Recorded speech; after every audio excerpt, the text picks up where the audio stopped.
Vamos lá, pessoal, agora dar continuidade, né, à resolutividade de questão de número 36 do nosso concurso aí de Campina Grande. Vamos lá? Questãozinha aí de biossegurança, né, ó, de biossegurança. Mais especificamente, né, de processo de esterilização, né, pessoal? Então vamos ver aqui, gente, o que essa questão está cobrando da gente, tá? Ó. Sobre os cuidados que devem ser tomados durante o processo de esterilização em autoclave, certo? Analise as afirmativas abaixo. Assinale a alternativa que apresenta os itens corretos. Gente, vamos lá. Quando você vai estudar sobre as boas condutas dos processos de esterilização, certo? Existem normas que vão nortear o nosso comportamento, tá, para esse processo de esterilização, tá bom? O mais conhecido, pessoal, é a RDC, tá certo? A RDC número 15, tá? Número 15. Pessoal, essa RDC ela vai guiar a gente, tá certo? No processo de esterilização. E não é de qualquer jeito que a gente tem que colocar, né, os nossos instrumentais dentro da autoclave, beleza? Então vamos só ver aqui, tá? Essas quatro afirmativas e vamos ver se condiz com boas condutas e boas práticas no processo de esterilização, ok? Vamos para a primeira. Deve-se evitar cargas mistas, tá, gente? O que é a carga mista? São os campos cirúrgicos, né? E os instrumentais, beleza? Caso seja necessário, colocar os têxteis acima dos instrumentais, tá?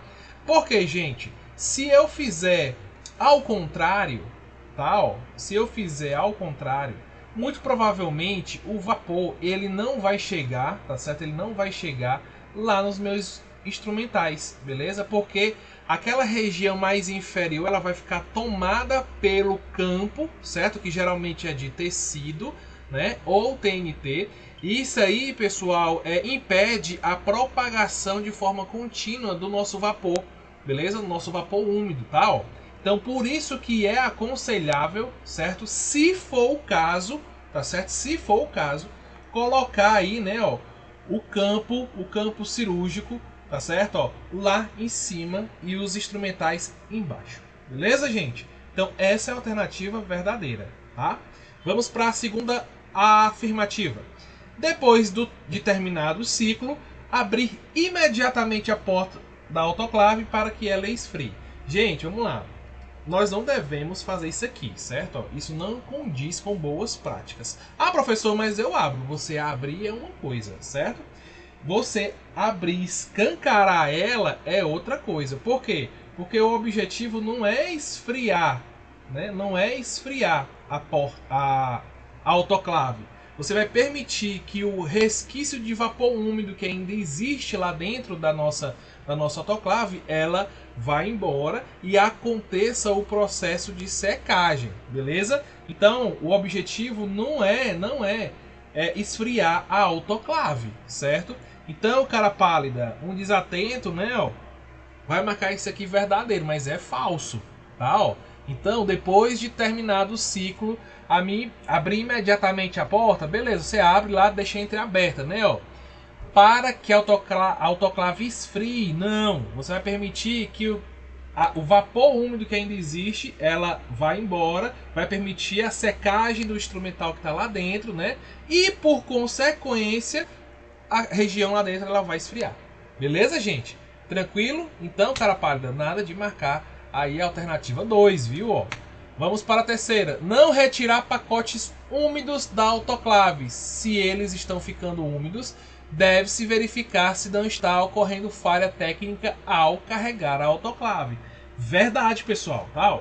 Você vai ver quando você remover, certo? Quando você remover lá o nosso grau cirúrgico, né, com o instrumental dentro, se você remover na hora que você abre, tá? Você vai perceber uma certa umidade. Tá? É normal, é por isso que acontece a etapa de secagem, tá?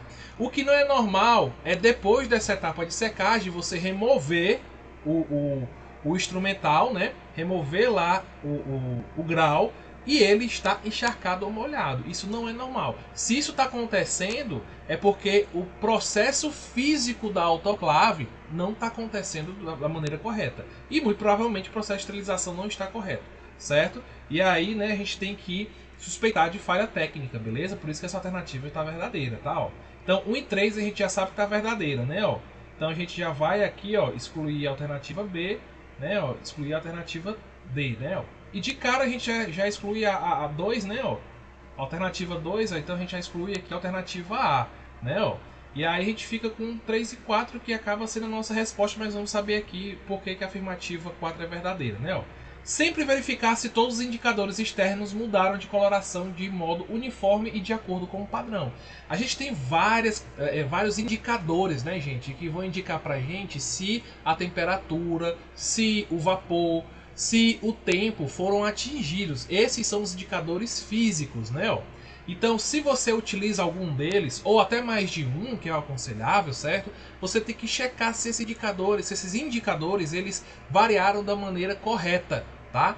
Porque se houve alteração de cor de acordo com o padrão, se ele não mudou de cor de maneira uniforme, é porque o processo de esterilização não está acontecendo da maneira correta, beleza? Então essa alternativa aqui ela é verdadeira, tá? Ó. Então a gente tem como alternativa da questão 1, 3 e 4, tá? Ó. Então nossa alternativa item C, fechado? Curte o vídeo, se inscreve no canal e vamos para a próxima.